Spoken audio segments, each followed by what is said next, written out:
Hello and welcome back to everyone's third favourite podcast, Pop After Dark.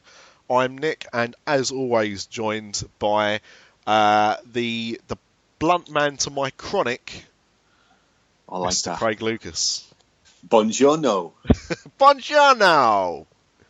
What language is that? Made up, I think. I don't think that's actually. Yeah. It's something that I say in my own life, but I don't think it's actually of any particular. I think it's language. A sandwich, isn't it? An early sandwich. Can I have a buongiorno, please? All I remember is cannonball as a sandwich. Yes. Yeah. And I think like the original Earl's one as well. I can't remember. There's some good sandwiches in there. I like an Early sandwich. I ordered the cannonball and then went for a jog. Figured it out, boys and girls. Or jobby. Anyway, how are you, buddy? You alright? Bit tired, mate. Just got up off night. You know, to record this, especially for our peeps. That's right. For our dogs. I'm actually here.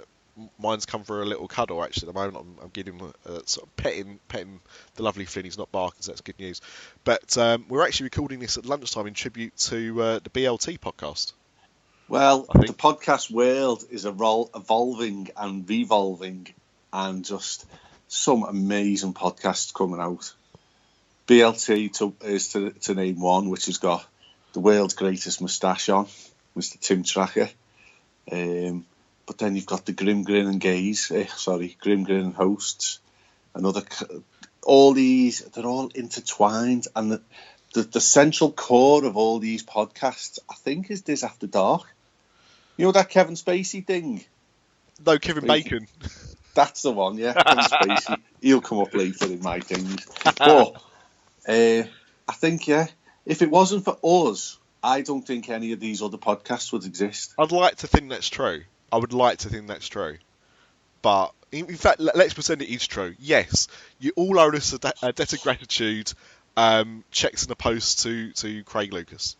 Thank you. At a bathroom store in Disneyland Paris. So I am literally, as I say to Lee Malaby, we're going to be nice to Lee on this one. He's not a bald-headed buffoon. He's a Maltese-faced. He's a what? He's got a head like a Malteser. He has got a head like a Malteser, I suppose, yeah. So, and they're nice. Maltesers are nice. So there you go, Lee. Well, so is Lee. Oh, no, Lee is nice, yeah. You know, he's not a good guy. He's not a good guy. Do you see what I did there? Yeah, very good. Very good. He's a top bloke. He's a top banana. Yeah, but that's why we take at him. As I say to Lee, I am the saviour of podcasts. Without me, podcasts would not exist on this planet. Yep. Even Adam Carolla would say that. Yep, and someone else, Kevin Smith. Yep. But anyway, we're not talking about podcasts. This one we've been trying to do this podcast for a while, and scheduling difficulties have prevented it. So this was supposed to be our year-end special. And in fact, we missed our Christmas special as well. We're going to do a really cracking Christmas special, so we hold that for next year. But this is going to be our year in review, essentially. So as it's Pop After Dark, what we decided was we were going to talk about our top 5-ish top TV programs and top films of 2016. And these are our personal top 5. And because we're the saviour of television as well. And streaming services. And the thing is that, you know, there are things, as I appreciate it, the same with most people, we don't have time to watch everything we want to see. So there are things on these lists that you'll probably say, well, what about this? What about that? It's probably just because we haven't got round to it, or we think it's cack. It's one of the two, but it's probably just because we haven't watched it. For example, I really want to see Kubo and the Two Strings, or whatever it's called. What you're going on about there. It's an animated film that came out last year from is it Leica, the stop motion people, and it looked really good. I just haven't got round to seeing it yet, so that could well have made my list because everyone raves about it, but I haven't seen it, so it's not. So if there's anything you think is glaring, give us a shout at Twitter. Twitter. It's at Pop After Dark, and let us know just in case we have missed something off that we did watch and just didn't think about. But so what should we start with, Craig? Should we start with TV or film? What do you want to go with? Let's start with TV. Okay. So what's your first pick? Well, in the vein of what you've just said there, this came out last year, and I've only finished watching it this year. Okay. But it's Netflix, and mine is 3 of my top 5 are Netflix. Ooh. And it's House of Cards. Okay. Now, it's extremely topical in the new climate, the new world order that we live in. With I wish we did live in the new world order with Big Kev, big sexy Kev and Scott Hall and Hulk Hogan, but it's a different new world order that you're talking about. Exactly. And it is very close to the mark I think, as to how real American politics are. Because Americans are basically backward. And not all of them. No, most of them. Just most of them. Yeah. It's just phenomenal, and the end and the climax to the show, to the latest series 4, just blew me away. How dark. I'm not going to give you any spoilers, just go and watch it. If you haven't seen any series, watch all 4 of them in one sitting. You can do it, I assure you. Your mother-in-law's just done it. You don't want to go to sleep that night once you've watched it. You can do it. I've got to be honest, because I don't know if you know, but House of Cards was originally a BBC. Yeah. And this the is overthrowing of Thatcher, basically, wasn't it? Pretty much, yeah. And this is an American version of that. Obviously, characters and stuff is different, and it's a different political climate, but the concept is essentially the same. And I've got to be honest, is one of the... There's quite a few Netflix original series, actually, that I've never watched. That being one of them. Another one that everyone goes on... In fact, I won't mention the next one, just in case it's on your list, and we'll come to it. But okay. It's been on my radar. I just haven't got around to watching it. So, but you really recommend it? Totally. Yeah. I would give it 4 out of 5. Excellent. I hate scores out of 5. The shit. Oh, I'll do it out of 11 because everything's better at 11. Well, yeah. We'll come on to that later. But it's literally 80% in it. Yeah. 4 out of 5. 80%. Is that a good score? Yeah, probably not actually. 4.5. I want it out of 10. In fact, I want it out of 100. All our scores going forward are out of 100. I'm going to give this 93%. Woohoo! That is a high score. Yeah, and all these other ones are better than that, so boom. Now, I think there is going to be potentially crossover, and I don't think it matters that much that if we've got the same thing on a list. But at the same time, if there was something that you didn't put on your list, or just missed a cut of your list and you want to add afterwards, that's not a problem. And I think I'm going to steal one of yours right now, because at the top of my list, and to be fair, my list is not in order of not in preferred order. It's just a list of shows. You must have a number 1 though. Yeah. Okay. Yeah. I probably do have a number 1 actually, but it's not. And if you've got a number 1, you've got a number 2. We all have a number 2. Number 1 on my list, but not number 1 probably in the year. It's another Netflix series that we just kind of alluded to, but I didn't mean it in that way, and that is Stranger Things. Oh, I've just finished. Yeah, go on. Stranger Things is a funny one because I saw it. I saw some promotion for it. Just saw the teasers for it, so it didn't really tell you too much of the story. And it was one of those ones that was really, really quiet. Like nothing was really being said about it, and then I saw a few people watching it and going, "Oh, this is good." And I thought, okay, well, let's give this a go. And the way that people were talking about it, what they were liking was the fact it had a very 80s Stephen King, Spielberg kind of vibes, like things like Stand By Me and a bit of the Goonies and things like that. It had that kind of vibe, which I love. So I thought, all right, let's give this a go. And me and my wife, we started watching it on a Sunday night. Now, how many episodes of Stranger Things? Was it 6 or 8? I believe. Okay, we watched. Let's double check. Yeah, we watched the first 4, maybe 5 episodes that night because unfortunately our son woke up.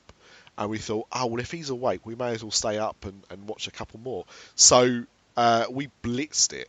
And yeah, we finished it all in about 3 nights in total.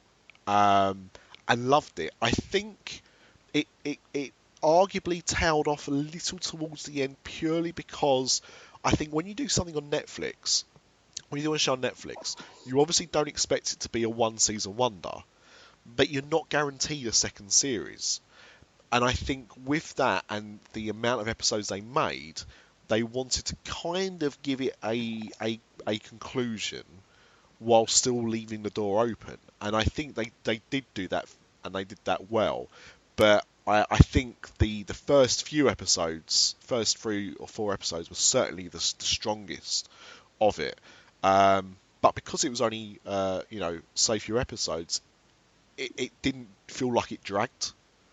It was a good length, I think. It was. I've literally finished watching it this week. I've watched it in the space of a week myself, and I've been blown away by 11. Her skills are. She's just amazing. Well, I think when it comes to most shows anyway, your show is only as good as its cast. Yeah, and this cast is phenomenal. The kids are all brilliant. All of them are brilliant. I think the police chief is great. And in fact, I thought Winona Ryder was good. Oh, she's phenomenal. 11 is English. She is. She's moved over to America only a couple of years ago. I think she lived in Orlando for a time. Okay. And her brother and her dad are massive Liverpool FC fans. Oh, well, you're one of everything. Well, there you go. And 11 is also an LFC fan. So if you're listening to this, 11, you will never walk alone. The only problem I think with it post it coming out is I've seen the kids interviewed a few times, or most of them. There's what the one that goes missing is hardly interviewed at all. But the only thing I'd say is, and it might be her PR people, I don't know, but 11 comes across, and that sounds weird, but she comes across as very stage schooly when she's being interviewed. It kind of put me off her a little bit, but in the show, just phenomenal. And I think it's if you like, or you grew up with things like Stand By Me, or you remember programs from the 80s, I think it's got a great vibe, and also the soundtrack. I've got the soundtrack. Such a good soundtrack. There's 2 volumes of it out on Apple Music, and it's like 30 tracks on each one. Yeah, and I use it to go to sleep too. Yeah, it's creepy but intriguing. It's just everything about it is great. If you haven't started to watch it yet, and it's only short as we said, go and watch it. Make that the next series you watch. I would give season 1 of Stranger Things 92. And I would also there's a teaser for season 2 which they released during the Super Bowl, which already looks great. It's like a mashup between Stranger Things and the Goldbergs. oh my God, bloody Goldbergs! Right, okay, so that's on my list. Anyway, so Craig, what's your next show? Well, my next show is Luke Cage, another Netflix. Exclusive part of the Defenders series. You can hear us talking about it extensively on the S.T.R.I.K.E. podcast. Oh, I thought we could shoehorn that one in. A little plug there, Mr. P-Dub. It's a bit of a slower pace, because Luke Cage doesn't rush for anything. He doesn't rush for anyone. He just walks into a room, bullets are bouncing off, and he bangs a couple of heads together, bitch slaps a couple of his homies, and walks back out. He doesn't even break stride. Whereas Daredevil, Jessica Jones, they're all a bit like this. Okay. But you've got to watch it because of what's coming next. Yes. Yeah, because as Craig said, it's leading to the Defenders, which is a team a bit like the Avengers, really. Yeah. Made up of all the Netflix superheroes. So we've got Daredevil, Jessica Jones, Luke Cage, and Iron Fist is coming in March, I think, is next month. Yeah. Yeah. And there'll be a I don't know if I believe next month we're going to have a special on the S.T.R.I.K.E. podcast, and the world famous destroyer of movies, of Harry Potter movies, Jim Hill, is going to be on the show. My confession is I've watched none of the Marvel shows. Well, the only Marvel show I watched was Agents of S.H.I.E.L.D., which was Pony, and I know the Netflix ones are supposed to be far superior, but I haven't watched them yet. And what's Pony? Phony? No, Pony and Trap. Crap. Oh crap! Bit of Cockney rhyming slang for you there. But I will at some point do it, but I will do it in production order. So I'll do Daredevil, Jessica Jones, Daredevil 2, Luke Cage. Yeah, and then Iron Fist next month. Yes. You've got to. They're phenomenal, all of them.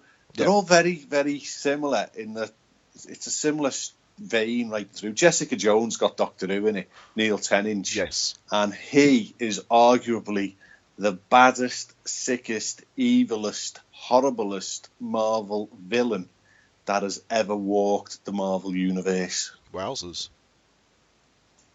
He literally, suggestion is his superpower. So what would you score that? Well, House of Cards was 93, so Luke Cage 94. Okay, very good, very good. Well, talking about Marvel villains comes to my next highlight of 2016, which was another short series, but on the BBC this time, called The Night Manager. Now, The Night Manager was also shown, I think AMC showed it. It was a co-production between the BBC and America. I think it was shown on AMC, or it might have been Showtime, but I think it was AMC. And the connection there is that the main character is played by Tom Hiddleston, who is, of course, Loki in the Marvel Universe. Yeah. And also starred House. Not a House, but House Doctor Hugh Laurie. Did he? Playing an Englishman, because he is English. So most Americans will know him from House and Stuart Little, so know him with an American accent, but actually he's British. And he was the villain of the piece. And I think it was about 6 episodes, maybe. It was a mini-series based on an old John le Carre novel. And in fact, Hugh Laurie bought the rights to it back in, I think, 94, not long after it was released as a book, and had been trying to actively get it made all this time. And he wanted to play the lead, the Tom Hiddleston character. But by the time, it actually got into production, he was far too old to play that character. So instead opted to play the villain. But just really great. Very tense at times. Well acted. Olivia Colman in it. Olivia Colman is in it, who is phenomenal in pretty much anything anyway, but she's great in it. Great set pieces, and I found a satisfying finale. Not everybody agreed. Some people thought it was a little bit over the top compared to the rest of the series, but it is based on a book. But to me, it sealed everything up, and people are asking for a second series, but it completed the book, and there's really no need, and it's great. But I think sometimes things can overstay their welcome, and I'm quite glad when something has a proper conclusion. So definitely check out The Night Manager if you can. Gets a score of 90 from me. Never heard of it. Just literally never heard of it. Very good. But my number 3 is Stranger Things. So we've talked about that. It's the highest of my Netflix. I basically live on Netflix now. I don't watch conventional telly unless I really have to. So we've talked about that. So let's press on, as Claire Rainey used to say. Let's press on, my lovies. So what's your next one? Number 2 is The Walking Dead. Okay. It's consistently good. It doesn't get bored. It has peaks and troughs through the series. Yeah. I believe they're tied to so many episodes like they are in America. I don't know how many they do. Is it 20 a series or 16 or whatever they do? It's about, I think Walking Dead's about 12. So maybe there's 4 episodes too many in the series. They could tighten it up a lot. So you do have, remember the famous who's the Mets fella? Oh God, what's the Breaking Bad? Remember the episode where he's chasing a fly around the lab? Yeah. Well, what was the point in that? Just wasted an hour of my fucking life. Couldn't get it back. Cracking episode. Shit, worst episode I've ever seen in my life. Watched it in fast forward. The fly one. Spoilers. So maybe it could be tightened up a little bit. Maybe they pad it out a little bit. But this series has been right up there as one of the best, if not the best. The latest villain, I'm blanking out because Negan. Yeah, you love him. I love him. I want to be him. I would like to bathe him. I would shave him. I would rub lotion into his skin, all just to lick his bat. I really like that actor. I don't watch The Walking Dead. I stopped in season 4, I think. I just got bored of it. And I always get told, oh no, look, it's back and it's great. And then I get told a few weeks later, no, it's got boring again. And then, oh, it's great again. And it's like, I just don't have time for it. But the guy who plays Negan is great. He was also in Watchmen as the comedian and played a suitably sleazy kind of superhero in that. Like, again, it was someone you were supposed to kind of root for, but then you found out about his past a little bit, and he was quite creepy. And he's a very good actor. And of course, another British star, Andrew Lincoln, is in it. Carl, because he can't say Carl for some reason. So that's always hilarious. I think if you were to pick it up again where you left off and binge watch it, so you're not waiting on the weekly. Yeah, you're probably right. I think you get a bit more out of it. Yeah, I think that's it. I think when we left it, it was at the cliffhanger. So going back was when was it Merrill? No, what was his name? Merle and Daryl. So yeah. they were both still in it. I know what happened, so don't worry. But yeah, so we left it at that point because I think there was like about a 6-month wait for the cliffhanger, and I was like, I just can't be doing this anymore. Just bored. But I think it's one of those shows that it's probably better to binge watch. You're probably right.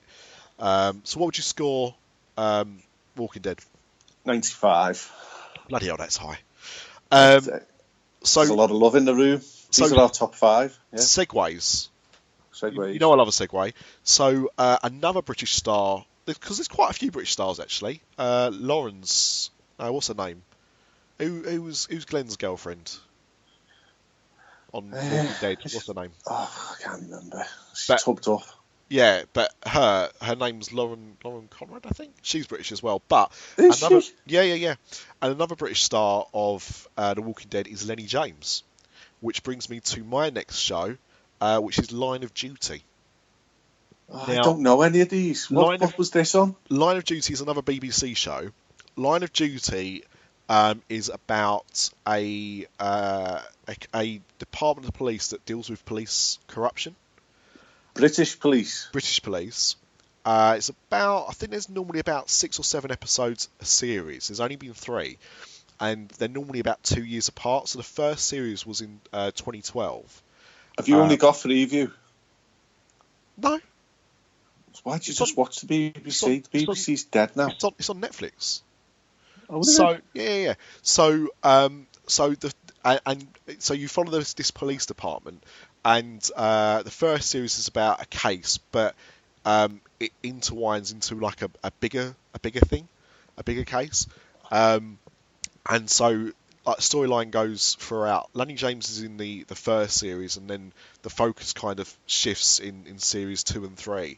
So you don't get who you see at the beginning of the first series of Line of Duty. Not everyone is in later series, depending on how the investigation goes and stuff like that.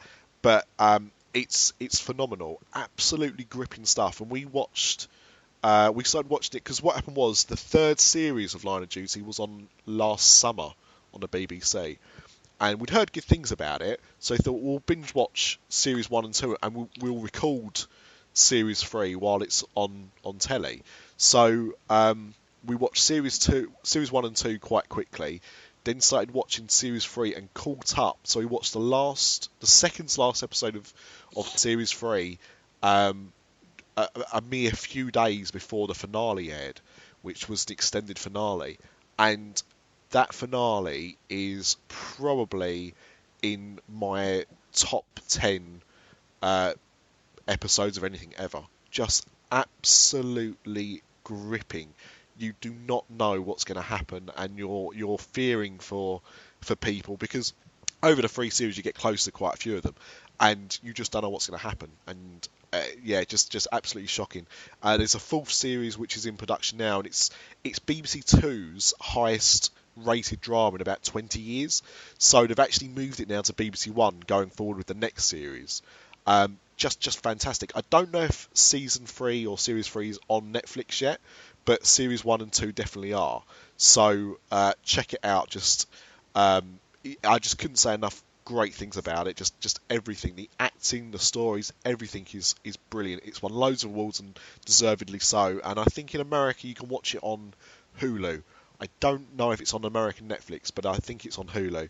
So that's Line of Duty, and I would give Line of Duty a 96. Wow. Yeah, really, really love it. Couldn't recommend it to more people. Ah. Okay, that is it's something that has not even pricked my attention. Yeah, to be honest, it's one of these people that knew about it. It's a bit like The Wire, I suppose, in that respect, that it was one of those things that wasn't overly popular in America, didn't get good ratings on HBO, but people that watched it loved it and would be more than happy to recommend it or pass a DVD box set to somebody for them to watch. So the fact that you can watch at least the first 2 series on Netflix is a good recommendation, so check it out. Okay, there you go. Go on, what's your top show then? Come on. I've got a feeling I'm going to go out on a limb now. Yours is either some really crappy ITV3 series because you're all like on your Freeview TV box on your telly from 1980s, or we're going to have exactly the same show. We're definitely not going to have the same show. I can confirm that. It's another BBC show though. Ah, yeah. But because America, because BBC, and this is an American co-production as well, but America at the moment, BBC at the moment are just knocking it out. I will give complete props because I've ignored both of them disgustingly, and that is to both Modern Family and the Goldbergs. Purely because I watched the Goldbergs and love it, and just I've completely forgot about it for some reason, but love that show. Goldbergs, ties into Stranger Things in an 80s way, and Modern Family. I lost track of after season 6 because they stopped releasing them on Blu-ray, and I got the first 5 series or so on Blu-ray and refused to buy it on DVD. So screw you, Fox, for doing that. But I do love Modern Family, and I'll eventually catch up with it. But honourable mentions, and my last honourable mention, because it just missed the list, was Making a Murderer on Netflix. Wow, you're doing my head in. I'm literally binge watching it as we speak. Making a Murderer? Now, I'm sure it came out in 2015. Which is why it's not on my list, because it actually got released on the 18th of December, but the buzz didn't really kick off on it until the end of December, and we started watching it on the 2nd of January. I've held off from this show because I thought it looks shit, and I've heard the buzz. I couldn't, as we sit here now, I couldn't tell you if he's in prison for what he did or if he got off with it, because I didn't pay that much attention to it. Which is probably for the best, actually. But yeah, I mean, if you're watching it now, I mean, you know how good it is. I mean, if you haven't watched it, do so. And it only didn't make the list because technically it was a 2015 release. So the thing that is burning my head out on this is I don't want to give anything away because you've got a preconceived thing of what it's going to be. Yep. Right. So it's going to be a bit of a document. It's going to be Blackfish, but for the fella. Some sort of mocked up documentary where they're using little bits of this, little bits of that. Well, it's not. This poor well, I don't know if he's a poor fella. He's either a murderer or he's not a murderer. I don't know. Well, I think you can say he's poor in the sense that, because how many episodes have you watched? I'm on just going through all the evidence now. Okay, so you've seen the first number couple. 6. Yeah.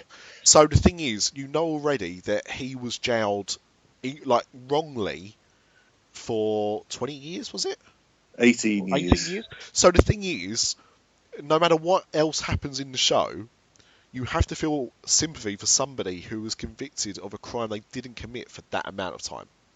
He should have been in the 18, basically. But when he gets out and when everything else unfolds, the same people who put him away, when they are interviewed and they go, well, so don't you think it's a bit weird that Stephen Avery is, he's getting done again for something and, he did that crime that he didn't commit? And they go, apparently he didn't commit it. No, he actually didn't commit that crime. Allegedly he didn't commit it, but we don't know that. And you're like, you do know that, you do. I think my take on it is that I think it's very convenient that somebody that was wrongly convicted for 18 years and is about to receive a multi-million-dollar payout for that is then suddenly taken into custody for the murder of somebody. I think it's just, to me that just seems quite strange. But you're only on episode 6. I think there's 10. There's more twists and turns to come, so I won't say anything more. But yeah, glad you're on that one. 8 days. 8 days they were on their property. Yep. Searching for stuff. It's just phenomenal. Yeah. And this isn't like the miscarriages of justices in the 80s, or the 70s, or all these stories that come out. This is last decade. Yeah. In small town America. Yeah. Fucking unbelievable. So what's your next one? Game of Thrones, my number 1. It doesn't even make your top 5. What do you do? I watched the first series of Game of Thrones. I got about 4 or 5 episodes in and got bored. I'm not a massive fan of fantasy things anyway. In that regard, I really hate Sean Bean. Sean Bean isn't in it for much. No, so I know. Don't worry. I know what happens to Sean Bean, and that made me smile. Do you like boobies? Your simple yes or no answer. Yes, I do like boobies, but do you like back bums? Surely all bums are at the back, aren't they? Oh, not front bums. Do you like? Yeah. Okay. Do you like front bums? Yeah. Well, all the way through, you've got boobies, back bums, front bums, and for your pleasure, the odd todge. Yeah, but Craig, that is just East London. Because East London is wonderful. East London is wonderful. It's full of tits, Fanny and West Ham. East London is wonderful. So, there's enough of that to go around. And it's a bit like True Blood. True Blood's another one. My wife was really into True Blood. She loved True Blood. I watched I think I watched the whole first series. And I was just like, it's just boring. Yes, I get to see people have sex and I get to see some titties. Great. That doesn't make it for me. I need good storylines. Now, in defence of that, I do know that Game of Thrones, is a very successful series of books, and that the storylines are great, and the tits is just a side effect of that. But that's not, I don't watch it. I don't not watch it because I'm a prude, not at all. I just don't watch it because I don't see the need for it. And I don't branch. I don't find the stories compelling, and what I do find the stories too confusing. I couldn't work out who was in what clan, who was related to who, and I just didn't care. So, it's a binge. It's another one to binge. Yeah. I watched. I think they're on series 6 now. Maybe series 7's coming out. Can't remember. They've punched past the books. Yes, which is another problem. So for me, how much input is the writer having into these new stories? Is his new book, when it does eventually come out, is it just going to follow the TV series? Who knows? Does it go with it? His new book could literally be 2 pages long, and then a comet come and they all died. I believe he's consulting on everything. So I think he's suggesting where the books are going, and then they're writing accordingly. I think that's how it works. But yeah, I think Game of Thrones is either something you'll love or you'll hate. And I said, because I don't generally like that kind of stuff, and there's just too many people in it and too many clans, just didn't hold interest for me. But at the same time, I don't, if you love it, I can kind of see why people do love it. It's just not for me. It's very much like the Lord of the Rings trilogy. In fact, it takes these 2 friggin' hobbits 3 films to walk across a field, and then they get rescued by a bleeding wizard on a friggin' giant eagle. Yeah. Why didn't the friggin' wizard just get on the eagle at the start of the first film and take the ring to bleeding Mordor himself? Lazy He's made them 2 poor little bastards walk across a field with no shoes on. They had gay man sex at every opportunity and were nearly fucking bummed to death by Gollum all the way. And then he tried to chop his finger off, and then he just turns up on his eagle. All right, lads, do you want to jump on? Game of Thrones is a bit like that. They're all just walking across fields, and occasionally one of them gets their head chopped off, and then another one gets a knob out. But it's unbelievable telly, and I'm going to give it 96%. I think I must have missed one or two here, but just for time purposes, I'll just whiz through the final 2 that I've got written down here. So, American Crime Story: The People vs. O.J. Simpson. No. So, this is a spin-off of American Horror Stories. Same team. Yeah, you've heard of American Horror Stories, right? So, yeah. American Not Crime... the same actors. Is it the same actors? Some quite funny. Yeah, some of them are. Yeah. Yeah, not all of them, but some of them certainly. And so it's the same team, and this was a drama about the whole O.J. Simpson trial that captivated the world in 1994 and up to about 1996 or so, 95. I can't remember when he got acquitted. And it's great. It's got a cracking cast. It's got John Travolta with weird eyebrows.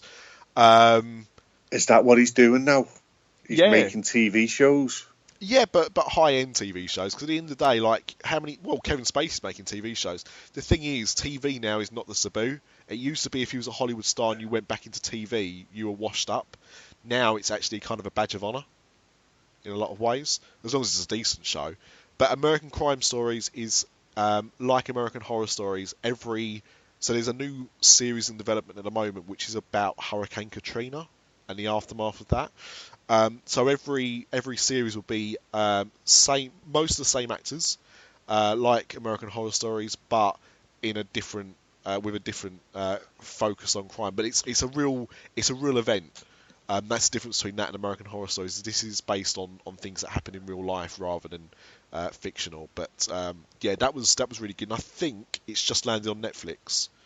It was on BBC in the UK, and it was on FX in America, but it's just launched on Netflix in the UK, so if you fancy that, watch it. My last choice was a BBC Stars co-production of a show called The Missing, which it was the second series of The Missing. The first series was about the disappearance of a young boy in a French village, a little bit similar to some certain real life cases, and was devastating, really. Just the whole thing was just like the effects that a missing child has on a family and communities, and just a quite a shocking show. And this second series was based in Germany with a girl who goes missing, who gets abducted and comes back 8 years later, but they don't think, or the detective doesn't think that she's who she says she is, that she's pretending to be this person. And so you go the whole way through the series trying to work out the mysteries. You get flashbacks and flash forwards, and it's very, very good. And it's actually arguably better than the first series, which was very Spoilers. Good. Was she the person? Spoilers. No, she wasn't. No. But it all ties up. It's very, very good. Critically well received. Not sure if there's going to be a third series, but all the acting in it in both series is phenomenal. The only person from the phenomenal. Phenomenal. The only person from the first and second series is the detective, who's a French actor called Guillermo Lepoix. Yeah, let's say he is, but it's not. That's Johnny Depp's character. But I can't remember. He's a Turkish French actor who I only recognised from the Cinémagique show at Disneyland Paris. But he's a very famous French actor, and he's phenomenal in it. Highly recommended. Phenomenal. What's your last one, Craig? I've done it. You've done the list. Perfect. Yeah. Oh, yeah, because of Stranger Things. Yeah. Cool. Okay, so with that said, we're 40 minutes in. Let's crack on with the films, and we'll try and speed it up a little bit just because we don't want to make this a 2-hour podcast. But you know what, bitches? If it is a 2-hour podcast, fucking deal with it. Meh. So what's your probably highlight in film of the last 12 months? Well... Every one of them is, apart from one, is a Disney-based film. Oh well, only one and a half of mine is, so that's good. So that's interesting. So go on then, you do your. Are yours in an order this time? You're not being a pussy. No, not really, because with these, like I couldn't even decide what order I loved these in. So mine is just a completely random order. You must have a number one. No, I don't. I have about 2 or 3 number ones. It's ridiculous. So you need to go to the doctors then, or put some cream on it. So the one that was first on my list, it was just because it was the first one I thought about. Not that it means much. Is Deadpool. Deadpool, I forgot about that. That's an honourable mention. Yeah, classic. Absolutely. I mean, of a year of superhero films I didn't care about, Deadpool stood out like an absolute sore thumb and just took the genre and flipped it on its head. I've watched that film about 5 times now. Yeah, just brilliant. Yeah. So if you haven't seen it, it's Deadpool is a character that breaks the fourth wall in Marvel Comics. It's very self-referencing, lots of nods to either other Marvel properties, or even Ryan Reynolds takes the piss out of himself as the Green Lantern in a couple of little Green Lantern Easter eggs in there. Pretty filthy, very sweary, bloody hilarious. Deadpool. What my fear is, Deadpool 2 has become too big for itself. It's why the director walked, because they upped the budget and he wanted to make a film along the lines of the first one, and they wanted to go bigger and better. So it will be interesting. Very interesting. Saying that, you could argue similar with Guardians of the Galaxy, and that's Guardians of the Galaxy 2 still looks bloody brilliant. So who's to say? But I think whoever the new director is going to be has got big shoes to fill. I forgot about Guardians. Okay, my first one is Mona. Okay. I loved it. I thought I went in it going to hate it. Because I'm a 43-year-old man at this point. All right, I'm a bit of a Disney nerd, but it takes the kids. The kids are transfixed. I was transfixed. Just phenomenal. Beautiful film. Moana. I've not seen Moana because the wife took my daughter to go and see it because we didn't think my son would enjoy it very much. Her pullback was it was good, but I didn't love it. Wasn't an instant classic for her. But that summed up a Disney year, to be honest, because I'm sure we'll come to other Disney films later on, so I'll say no more. The songs are good, but everything is compared to Frozen now. Well, the songs are written by, or co-written at least, by Lin-Manuel Miranda. Easy for you to say. Very easy for me to say. Who was the writer and star of the phenomenally successful Hamilton on Broadway, which is coming to London later this year. if you don't know Hamilton, it's basically a hip hop musical about Alexander Hamilton, and which sounds completely boring on paper, but the songs in it are amazing. I don't really listen to musicals or get those soundtracks, but because of having Amazon Prime, I was able to put that in my playlist, and I mean the musical's phenomenal. And I really want to go and see it when it transfers over to London. And you couldn't buy a ticket for Hamilton for love nor money. So he's hot property. And he's also, so he wrote the songs for Moana. He's also playing a chimney sweep in Mary Poppins Returns. Why is he making that film? What do you mean why? Because, I don't know if you know this, Craig, Mary Poppins was a series of books. I know, yeah, but it's going to be shit. No, Emily Blunt's brilliant. Love her. Except in The Girl in the Train, which is shit. Don't watch The Girl in the Train. Yeah, but you know at the end of every Mary Poppins book, does she do a Doctor Who and morph into someone else? No idea. She's not supposed to move. It's supposed to just be set 20 years or so after the first one. So she's still. It's not like she's supposed to have changed. It's just that. Well, you could get the original actress to play her then, because she hasn't aged that much. I think she's in talks for a cameo with Dick Van Dyke, but that's all I know. Anyway. Okay, my number 4, and it's the only non-Disney film to make my top 5. Yep. And it burnt me head out, so that's always a good indicator. Yep. Is 10 Cloverfield. Oh my God, that's on my list as well. What? Yeah. I thought no one's going to say that. I love 10 Cloverfield Lane. Thought it was bloody brilliant. I mean, I liked the first Cloverfield. Yeah. But saying that, I haven't watched it much since then. Like I watched it a few times after it first came out, but I can't remember the last time I sat down and watched Cloverfield. But I thought 10 Cloverfield Lane was brilliant. Just really inspired. It's unusual because pretty much the film is set in a bunker, isn't it? Yeah. Like 90% of the film is set in a bunker. Yeah. Just John Goodman is he's a phenomenal actor. Yeah. I loved him in Red State, the Kevin Smith movie. He basically went and did that for nothing. Yeah. And I wouldn't imagine he got paid much for this one either.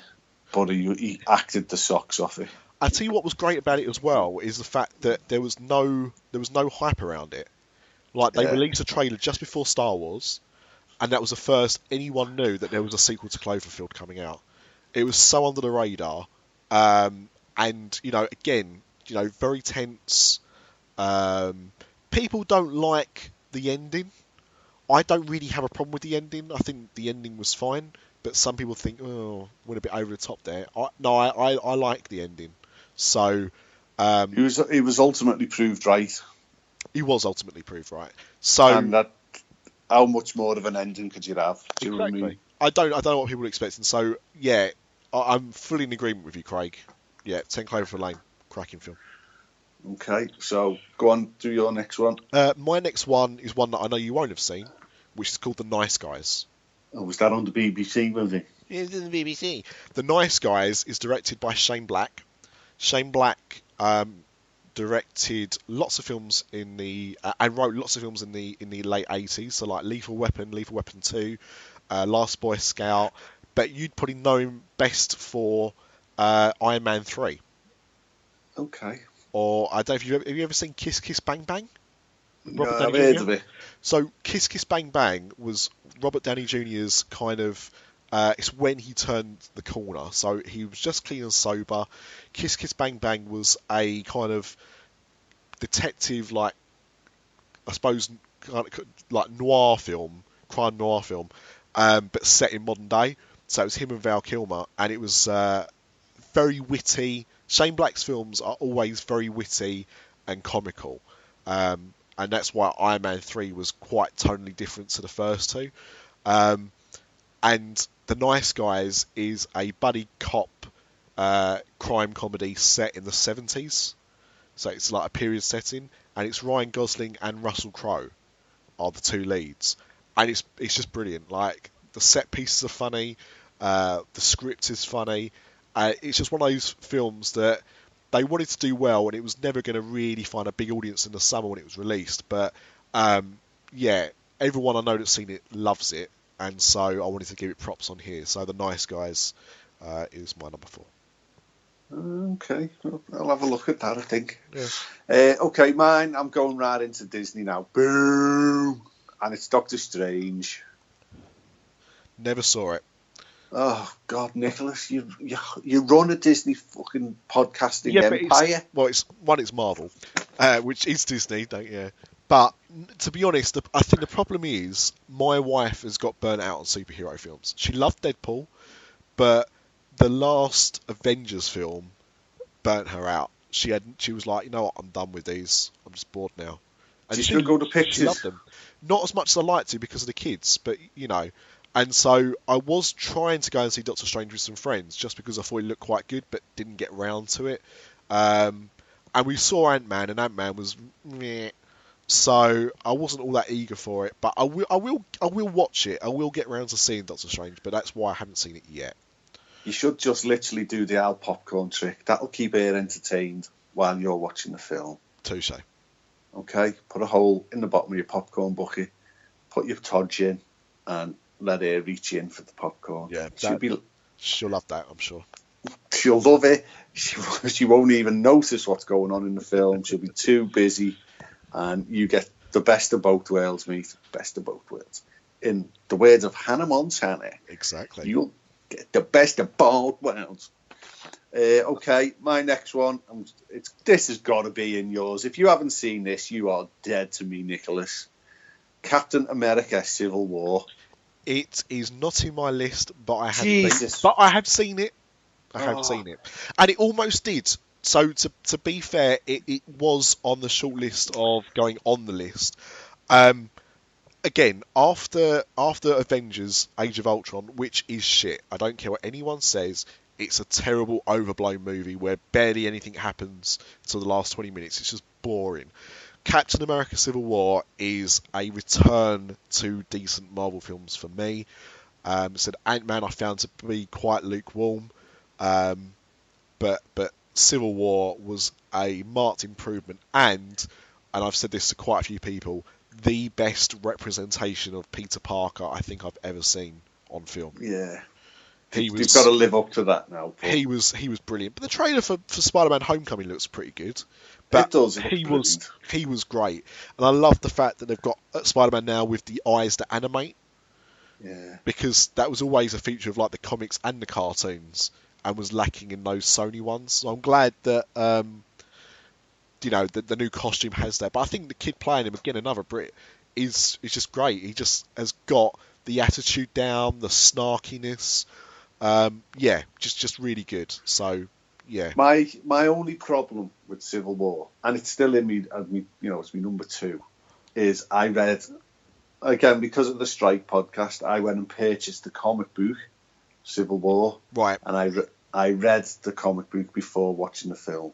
Now, in the comic book, there is an army of hundreds of superheroes fighting against each other. Yeah. A 2-page spread is full from top to bottom, left to right, with superheroes' faces, superheroes' bumholes, everything, hundreds of them. Yet in Civil War, in a deserted airport, you've got about 12 of them, if that, 10 of them. Yeah. And in that big screen, that big setting of the airport, I understand why it was in the airport, so no civilians could die like they do in all comic book films. They'd gone there to fight, blah, blah, blah. It just looked empty. Yeah. The wide screen, the wide shots looked empty. These little tiny characters fighting. Where the fuck was the Hulk, for God's sake? At least Giant Man made an appearance and kind of filled up some of that screen. But yes, I agree. I've never read the Civil War comic book, but I know the storyline of it and what happens in it, and obviously it wasn't going to live up to that. They did the best they could. And this is the problem with Marvel, being owned by Disney, but also having film rights with Sony and Fox. You just can't do that. It was another villain that was there isn't even a villain in Civil War, the comic book. They had to work a villain into the film. and it was another Marvel anti-climax villain. Agreed. Yeah, the villain in that one was pretty bad. So, but it was still a good film. Yeah. And I said it was definitely a marked improvement on the last few Marvel ones. So I can see why it's in your list. My next one, and I'm sure is probably in your list as well, is Fantastic Beasts and Where to Find Them. No, it didn't even make me list. Really, I loved it. Honourable mention, of course. It's yeah, my number 6. As a Harry Potter fan, I thought Fantastic Beasts was a good way of bringing you back into that kind of world. For me, what made it really stand out is the period setting. I thought setting it in like the late 20s was really inspiring. I think it was the late 20s or the early 30s, but around that time it just made it felt like Harry Potter, but it also didn't. It felt like something new as well. I just thought, other than Eddie Redmayne doing his best Frank Spencer impression, I didn't really hate anything about the film. I thought everyone else was well cast. I thought he was well cast. I just didn't like how they got him to play the character. That didn't work for me. Oh, it was painful to watch. I've got a monster in my hat, Betty. Exactly. Nailed it. Yeah, had a grip. That was the only thing I didn't like. But saying that, Newt Salamander's probably not going to be in all the films anyway, so that's good. But it definitely left me interested in seeing more of those. And because I saw it twice, I had to go and see it with another friend. So I saw it twice at the cinema. I didn't see many films twice that last year at the cinema. Didn't see many films at cinema, that full stop. But the second time around, I actually enjoyed it more. So, I think it's one that's definitely going to be better on repeat viewings. And, I look forward to what comes next in that world. Yeah, I'll agree with you. Yeah. Okay. Okay. My number one film, and it's got to be your number one film, otherwise you are literally dead to me. There can only be one film, and it was only out last year for a matter of days. Yeah. But it is now my number one film in the franchise as well. Wow. Within is Star Wars Rogue One. That's right. Rogue One, a Star Wars story. It probably is mine as well, actually. Now, I remember, for anyone that listens to Dis After Dark, which is probably anyone that listens to this, actually, we talked about, I talked about Rogue One with Mr. Ripley, and we had very different views of it upon first viewing. I did say that when I first saw it, I wasn't in a particularly good headspace, so I probably didn't give it all its due. I watched it a few weeks... I watched it at the beginning of this year, actually, right at the beginning of January. Again, with another friend, and kind of went in with a clear head and loved it. Just brilliant. I don't know if I'd go as far as to say it's my favourite, but I think it adds a hell of a lot to the backstory of A New Hope. I had no issue with the effects. Like, I thought the CGI work was great, but I loved how they made the film look old. The problem with the prequels, in my opinion, is the fact that they look new. I don't have a problem with the prequels. I know, but you're a weirdo. But the thing is, for me, if I feel like, when you see Episode 7, it feels a little bit more advanced than, like The Empire Strikes Back and Return of the Jedi, but not ridiculously so. Whilst if you go back and see Star Wars Episode 1, 2 and 3, they look newer than 4, 5 and 6. Yeah, like, right. And this was explained to me back in the day, right? Star Wars 1, 2 and 3 is set before the collapse of everything and the implementation of the evil empire. I get that. I do understand that argument. You're living in a prosperous world, where a prosperous universe where everybody is wealthy. They're all flying around in brand new ships. They're all buzzing. They've all got the latest phones, the latest light speeders, whatever. Once the empire takes over, they need all the metal in the world to make Death Stars and blow them up. Yeah. people can't get work unless it's being for a stormtrooper or, unpaid. So everything's a bit battered, everything's a bit dirty, it's like the 1930s you've just hit on. The 1930s was a decadent time, was it not? Yeah. Then after World War II, the 1940s Britain is a bit of a shithole. That's how I equate it. Well, anyway, the fact is K2SO is probably the best droid in Star Wars, any Star Wars film, even better than BB-8. The comedy's good. You feel within 2 hours you care about everybody on screen. The dogfights are some of the best in any Star Wars film, if not the best. The only thing it was missing was a lightsaber fight, really, I think. Otherwise, I'm with you. There's too many pussies, right, walking around crying that they should have got off the planet. No, not they at all. Shouldn't have got off. Maybe they should have had a shag on the beach before they exploded. Apparently, the first draft or one of the early drafts of the script, they did survive, and Disney actually turned around and said no. Which is brave. Which is brave in a way, because that stops any chance of sequels with them. No matter how popular they are, they're gone. It stops all of those things happening. So it was a brave decision for them to do. But to me, the whole point of the film is, and let's not forget, these films are called Star Wars. Wars happen, people die. So it can't all be happy, and I think that's what made it so good, is you've got that grittiness. Can you imagine these cretins walking around going, "What? Why can't we have Rogue 2? We felt it was so risky, we went and stole the Death Star plans again." Exactly. Fuck off. Yeah, absolutely. Completely with you. So yes, that is probably top of my list. Just missing out on mine were The Jungle Book. Yeah. Which I really enjoyed. I didn't expect to, but really enjoyed it. And so that just missed out on the spot. And also, and only because I think it came out this year. What are you doing? Stop making noise. I'm just walking around. And just because I think it came out at the beginning of this year for most people, is a New Zealand film called Hunt for the Wilder People. Which is, stop being weird. I'm not being weird. It's directed by the guy who is directing Thor 3, actually, or Thor Ragnarok, whatever it's called. And it's just really funny. It's a bit of a black comedy. It's really funny. It's on Netflix all over the world, and it stars Sam Neill from Jurassic Park. Hilarious, touching as well. If you like, when did Jurassic World come out? 2013. No, 2014, I think. Did he? Yeah. What? Yeah, 2014. Yeah, it must have been. No, 2015. Maybe 2015, actually. Yes, 2015, because Guardians came out in 2014, so 2015, the year of Pratt.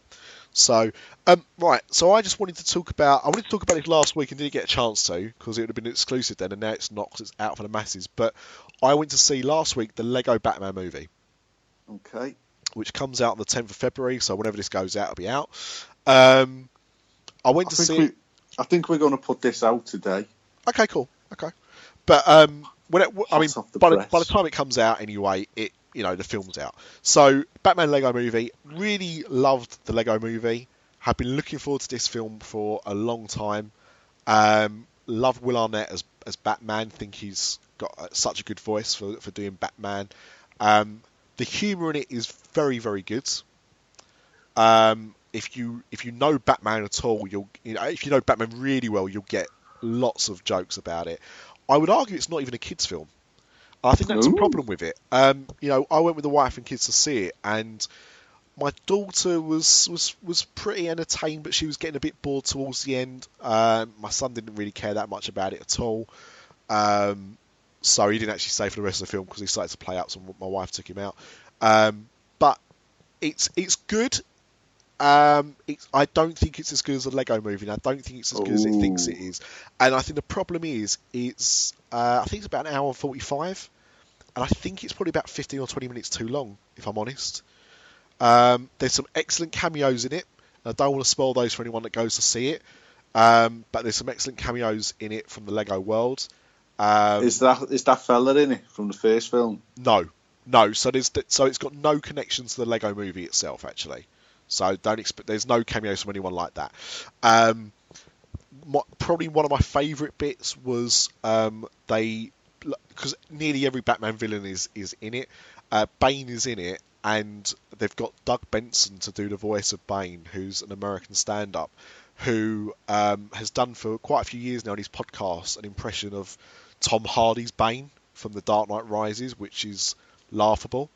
And he does the same voice for the Lego version of Bane, which I just made me really laugh out loud. But there's a hell of a lot of jokes for adults. I would say that it's more enjoyable as an adult than if you're a child. So, you can probably take kids along to it and they'll enjoy it, but they won't love it. I think it's much more for the adults. On first watch, I was a little disappointed, but my expectations were extremely high. So on repeat viewings, maybe, it'll get better. But what I would say is if you've got high expectations, lower them a little bit and you'll probably enjoy it more.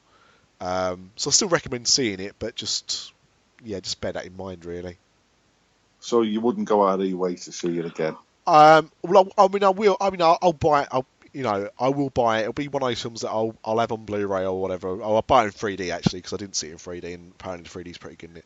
But I will watch it again, absolutely. But I think only if it's on the BBC. no, I'll buy it. But so I think the thing is I was just expecting a bit more of a kids film, or one that everyone would enjoy, and I think it's aimed more at an older audience, if I'm honest. So yeah, so if you're planning to take your kids, probably not. Probably wait for Ninjago, is it? The Ninjago Lego movie that's coming out later this year. But they're in danger. I think they're in danger already of just going, let's make a Lego movie about everything, and it's gonna dilute it a little bit. But the Lego Movie 2 is not even coming out for another 3 years at this point. Ooh. I think it might be 2019 or 2020, but either way, far too long in between films for me. And yeah, so anyway, that's what I'd say on Batman Lego. Go and see it, but it's recommended, but not as highly as you might think it would be. Oh, that's I wasn't expecting that. I was expecting great things from it. Yeah, it's lots of good jokes in it, but not really a kiddie film. Oh. Okay, right. Now, we've got to recommend a couple of podcasts for we have got, I'm not going to say it's a fan, because I don't believe in podcast fans. Yeah. We're not all pussies. He's a listener, he's a work colleague of mine, Mr. Stephen Purcell. I'm waving at you now, Stephen, with your little round head. Hi, Stephen. Put your underpants back on. He's got no hair either. Anywhere on his body. He's like the Scousely Malaby. And he said one of his favourite bits is us talking about a couple of podcasts, because he does actually go and download them. Okay. He did stick with Scroobius Pip as long as I could. Okay. For me, Scroobius just got a bit too intense, a bit too tiresome. I do find I dip in and out with Scroobius, because sometimes it can be. So I do generally look at who the guest is and then go from there. Yeah. Yeah. So I'm going to put 2 podcasts up for mass debate. We all like a little mass debate every so often. We do. And one of them is the Lore Podcast, spelled Lore. Yep. And that is all things folk stories, going back 100 years. In this woods, this fella chopped someone's head off and then ate the baby. All that type of stuff going on. Yep. Phenomenal podcast. So go and listen to Lore. It's actually been picked up and has been made into a TV series. Okay. And then another one where we got the time slips from Liverpool is The Unexplained with Howard Hughes. Oh, another talk radio podcast. Yeah. Okay. Well, he's been going for. Yeah, I mean he hosts an unexplained show on talk radio. Yeah, it's all stuff. It's all supernatural stuff. Whether it's UFOs, the undead, men in black suits, Titanic conspiracy theories. There was a fantastic episode all about the Buddy Holly thing. where all these famous rock stars die on the anniversary of Buddy Holly's death, all that type of stuff. Oh. Did John Lennon sell his soul to the devil, all this type of stuff. So, yeah, go and listen to both of them podcasts for me. Do as you told, Stephen, or I'll dry bum you next time we're on nights.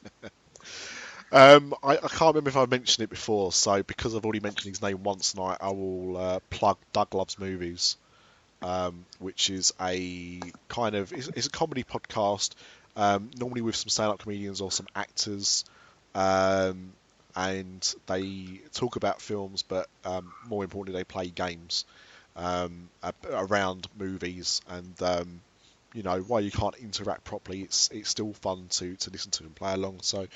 So Doug Loves Movies is my recommendation for this show.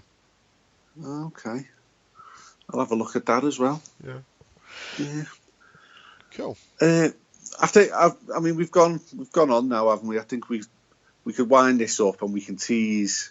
Next show is going to be about handheld consoles. Excellent. Yeah. I've got lots of good memories about handheld consoles, so yeah, let's do that. Let's do the next show. Not all pork based, I hope, because that's not a console.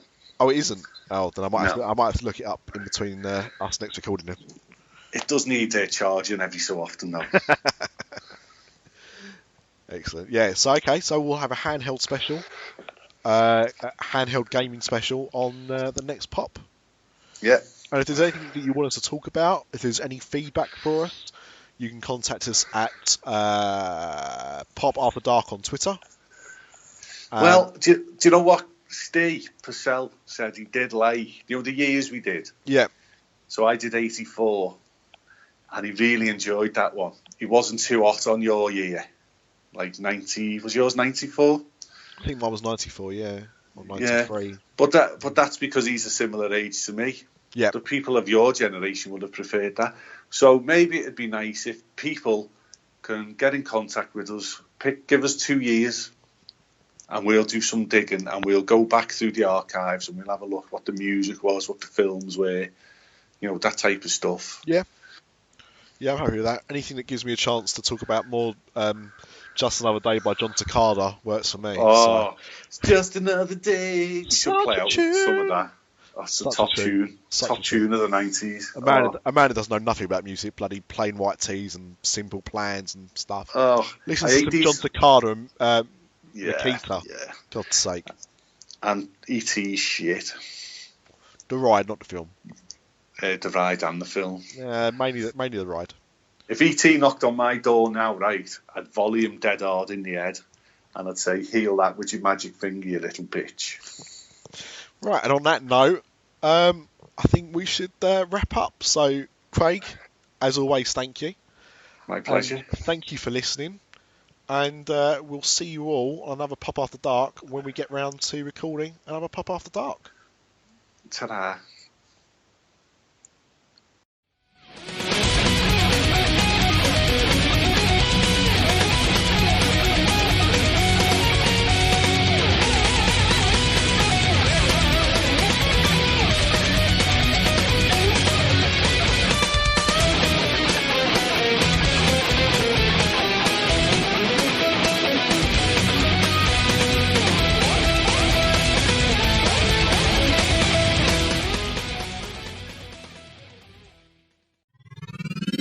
This podcast is part of the After Dark Podcast.